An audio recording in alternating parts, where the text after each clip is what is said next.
Okay. All right. So here we are, MetalKills.com. This is Devin, and I got Nick. Is it Fredell? Yeah, absolutely. Nick Fredell of Taproot. And how many days in are you in on the tour? Oh, day 4 officially since we started playing shows. So yeah, 4 days in, 6 days from travel. Oh, nice, man. How many more shows do you guys have? 31, I think is the.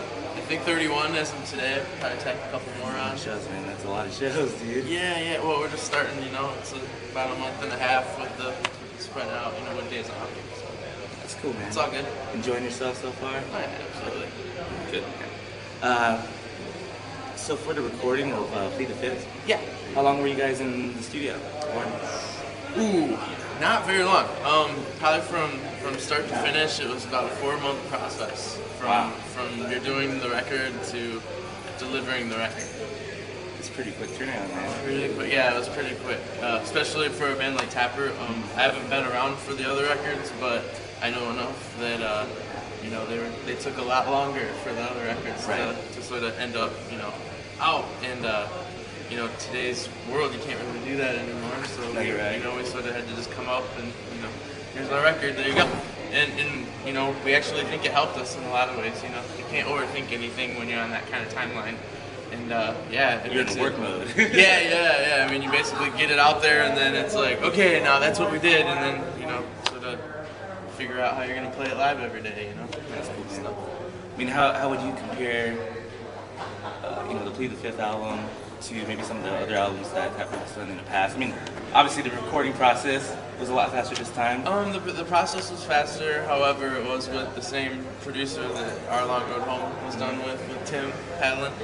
And so there were similarities to that record just because the process was the same in the same place. It's where we practiced as well. Right. And then I think musically that touched on sort of everything before that as well. I think I feel like I'm coattailing with these guys a lot. I'm just sort of hanging out and watching what they do, and yeah, I think they did a good job of sort of pulling from Gift and pulling from like the earlier sounds, as well as sort of saying, hey, we're not the same band anymore either, and it's sort of cool to just be attached to that. Let's see who else we got. I had to do notes. Sorry, this is what I got to do. I can read them. You're like, I can't read that's them cool. all. That helps. Right? I wish I had notes. I could be like. So the first single from the Plead the Fifth, I'm gonna edit that. I can get twisty. Plead the Fifth album was Fractured. Everything I said was true. Yes, it was. Yeah. Can you tell us a little bit about what the song kind of means, and maybe the video too? The video looked like it was kind of fun to do. Oh yeah. Well, the video was very cold. I'll say that for the video, and I'll leave that at that because it sounds like I'm sort of bitching and I'm not. But you were outside. It was really cold. Yeah, for a whole day. So it was. Where was the video shot? Gary, Indiana. Oh, so it's cold. And it was middle of winter. Yeah. So it was pretty cold. But I mean, whatever. That day sucked, but. Whatever. As far as the song goes, I think it sort of means a little bit different to everybody. As Steve always tries to sort of mix it up as far as meaning. I don't know. I know for me the song's very special. It was the very first song we worked before the record as well. Yeah. And whether by coincidence or not, it was the first single, but it's the very first song that I know I remember jamming to. Right. Like before we tracked or anything. So. For me, it's first video, first single, first Taproot song, and that's and it's a great song. That's my take. So no matter what it even means, that's what it'll mean to me forever. It's a great song, though, man. It has that really strong, heavy groove. Yeah. But it keeps like the melodic tone and that whole Taproot sound still in there. Yeah. It's just really groovy, It's man. a little different. And it's really fun to play. Like we play it every night now, and it's it's fun to rock out to as well. It's got a nice little vibe to it, and that's how it was intended. So there you go. Fuck yeah, man. And actually, last night I posted the Release Me video. Okay. I was checking that out, and it was one of those songs that, like the build-up and just the feeling of the song all the way through, you can just really feel it, you know what I mean? Right on, yeah. That's rocking a little joint too. We've been playing that number every night as well, and yeah, it's a little more, bumpy, pushy, I think, It's a little on the darker side for this album, but it's, a lot of fun. I was watching the video, I'm like, I get it. But metaphorically speaking, like for me, it was definitely meant something to me. as far as like relating to it, you know, with personal stuff or whatever. So that was kind of, you know, kind of cool. It was like good timing, dude. Watching the video, I'm like, okay, this is good. Right on. It was yeah. good shit, man. Yeah, you gotta connect to it on some level, you know. Everyone's been, you know, felt a little guilty at some point, I think, you know. And I think you already answered my next question, which is, you know, did you have a favorite song on the album? I'm assuming it might be Fractured, or was there another song that you might consider like your favorite? No, Rise. Now Rise is my favorite song on the album. And then Now Rise is my favorite song on the album that we get to play every night. Right. And my second favorite song on the album is, well, I don't know, it's sort of a toss-up. Never mind, I'll just stick with Now Rise. It's hard to say, right? Yeah, right? No View is true. Yeah, I'm going to say that because I still listen to that song all the time when I'm just listening to music. That's cool, man. But well, Now Rise. When you listen to your own song and you're able to listen to it again, you know that you like the song. You know what I mean? Yeah. Well, especially if you're playing the song, you know, every night. I mean, you know, it says a lot. Well, for me, I'm like constantly sort of studying the catalog of the music I make, you know. So I just, you know, I end up randomly listening to stuff. So and I still click on stuff I don't necessarily need to. But you never know. Well, yeah, exactly. I mean, a lot of stuff, like, Steve will just say, hey, let's go. And there's been, I think we named, like, 3 songs that the first time I've ever played them has been on stage. So, yeah, I do. You're like, yeah, we're just going to do have to do. Well, yeah, you never know. Like, basically, it's like, you know, if we're drunk enough to think it's a good idea, somebody will say it, and then next thing you know, I'm playing, like, So Eager or something, and I never practiced it or anything, so... I don't know, Steve sort of looks at me and is like, are you cool? Yeah, Can you handle it? Yeah, that's basically it. And I'm sure if you get the okay, it's like, let's do it. Yeah, but, so you never know what's next. But so far so good? You know, that situations happen? Oh yeah, absolutely. It's always fun. But you guys started the tour, when did you guys start the tour? Just a few days ago, or? Well, this is like the West Coast leg. Yeah, because I was looking online, I was like, since January, right? Like in general? Yeah, and even before that, we were out like middle of November, like right up to like 23rd of December. And then we had a couple weeks off for the holidays, and then we were like January 11th, I think, was when we started back on the road, and then March we played in Michigan. Okay. So it's just like weekend shows basically around the state, which is cool. I mean, it's home for us. We could all go home and sleep, and then you know, go home, be with our families for 4 days or so, and then like go play for a few, and then back and forth. But you know, that was in March, and then you're like, here we are now. Yeah, basically, yeah. I mean, it seems like January 11th was like 2 weeks ago, basically. How do you like California, or LA, or Orange County, wherever we are? Right? Yeah. How do you like Cali? You know, it's fine.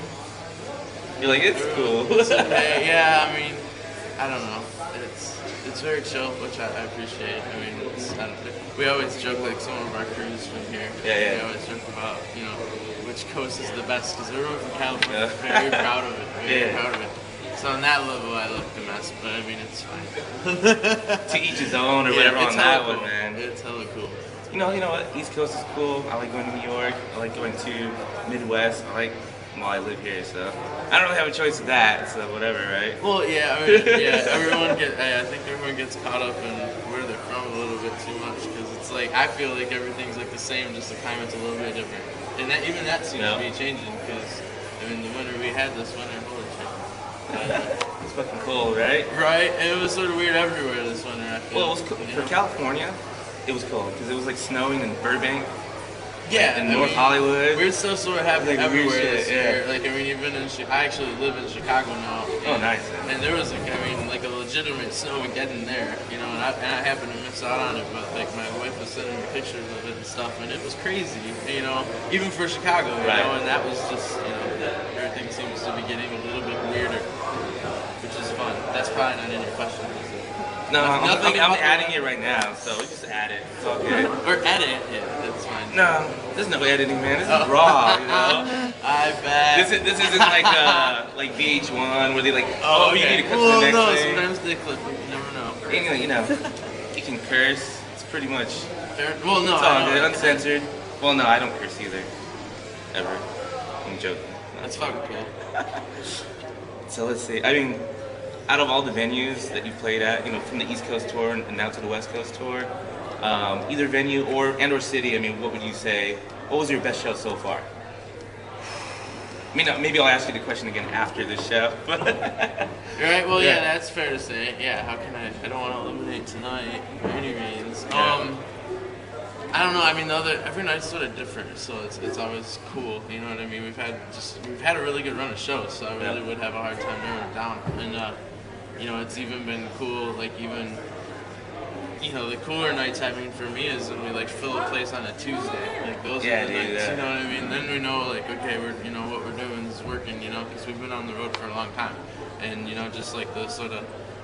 Whenever you're a band on the road, you know, it's never an instant effect. It's always over time. So for us, you know, we're getting sort of a little bit of the gratification of, you know, what we've been doing for essentially 3 years now, and you know, it just helps float the ship up a little higher. You know, even like tonight, we had the greatest catering ever. Yeah. You know what I mean? And I know that's because you know we sold tickets and it's gonna be a good night. You know, and so you just sort of build on that energy. It's cool.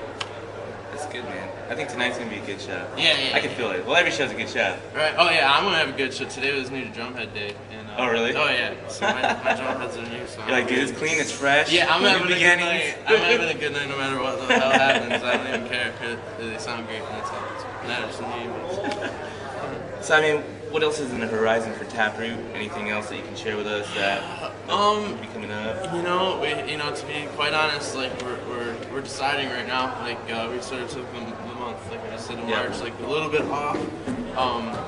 And now we're just sort of figuring that out. We're either gonna take a little bit of a break and record, and pump another guy out, or you know, we're gonna, if we get on a tour, we get on a tour. You know, it's sort of one of those things. Kind of playing it by ear right now, right? Yeah. I mean, you're touring now, so it's like.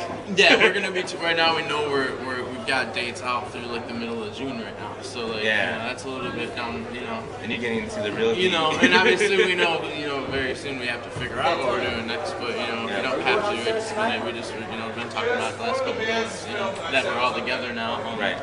You know. Being together helps, you know, it's not anything we want to talk about on a four-way phone call. Get on Skype, dude. Can we get on Skype? Yeah. And, you know, and we'll figure it out as we need to, you know, it's always, it's that end of the business is a very, you know, sort of roll of the dice type. Well, we'll see, man. I mean, I'm pretty sure we'll see, like, you know, once the tour comes, you know, towards the end, I'm sure you guys will have an idea roughly what you guys will yeah, for sure. Probably well before then for us. Cool, man. Well, since MetalKills.com is metal and horror. Okay. I gotta ask you just this one last question. It's kind of a cheesy question, at least to me anyways. Do you have a favorite horror movie? Oh, man. No, I don't. I really don't have a favorite. I'm not gonna lie. I mean, define your horror movies, too. Like, I don't know. Well, I guess favorite's hard. Favorite's hard. Yeah, that's hard. Yeah, and I've been getting into more... I've been getting into, like, Lynch a lot lately. Yep. And I consider that horror a little bit like this short. Like horror, thrilling, that shit. Like, I don't know, but yeah, I like creepy stuff like that a little bit better, I guess, other than your well, I mean, a lot of the stuff now, it's way different than how it was back in like the late 70s, early 80s, that kind of stuff. Oh, absolutely. You know what I mean? Like Friday the 13th, Halloween, you know, that kind of stuff. The OG Halloween stuff. Yeah, and you know, and even like your exorcism movies. Yep. You know, like I get into those a little bit, you know, like, but even then they're all the same premise. So it's like always just sort of how they're twisting them a little bit. Right. Just with, you know, even like those big, you know, even like your Freddy movies and the Jason movies, it's like that too. So it's like how they twist them is what's fun anyway. The psychological part of it, right? Yeah, because it's the same. Everything's the same premise. Like, exactly. Like, somebody's gonna die. Exactly. There's gonna be blood somehow somewhere. Freddy's gonna be in your dreams, and then that dream's gonna come true. And Michael Myers is just gonna be standing there somewhere. Or whatever. Next time he'll be wearing Spider-Man's mask instead. He's gotta change it up. 2011. When they reboot Spider-Man after this next one comes out. When they reboot they'll do it with horror. That's funny, dude. Well, awesome. So I guess that kind of wraps up our interview here, man. Thank you. And again, Nick Fredell, Taproot, MetalKills.com. Cool. See you later. All right, cool, man. Thanks, man.